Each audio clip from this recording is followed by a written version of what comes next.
জিব্রাইল বলে, আল্লাহ তোমার বান্দাগুলা তো ঠেকাই ফেললে তোমারে ডাকে। কঠিন পরীক্ষার আগের দিন রাত্রে তাহাজ্জুদ পড়ে ডাকে। আল্লাহ আমি জিব্রাইল 24 ঘন্টা তোমারে ডাকি। আল্লাহ আমার ডাক তুমি চাও না, কিন্তু তাদের ডাক তুমি শুনতে চাও।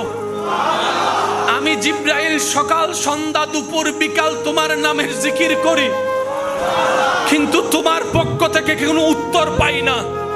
আর জমিনের ছোট্ট ছোট্ট 3.5 হাত বান্দার ব্যাপারে তুমি বলছো কোরআনে, ফাজকুরুনি আযকুরুকুম ফাজকুরুনি আযকুরুকুম।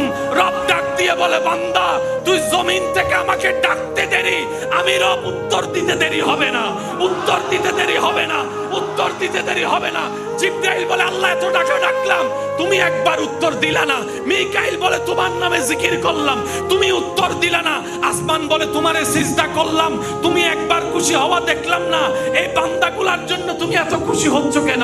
বান্দার জিকির শুনে খুশি হচ্ছ কেন? বান্দার আওয়াজ শুনে খুশি হচ্ছ কেন? বান্দার সিজদা দেখে খুশি হচ্ছে কেন? রব বলে, ওরে আমার সৃষ্টি জগৎ, সব সৃষ্টির আমি আল্লাহ বানিয়েছি কুন ফায়াকুন আদেশ দিয়ে। আর এই মানব জাতিকে আমি আল্লাহ বানিয়েছি বিয়াদাইয়া কুদরতি হাত দিয়ে।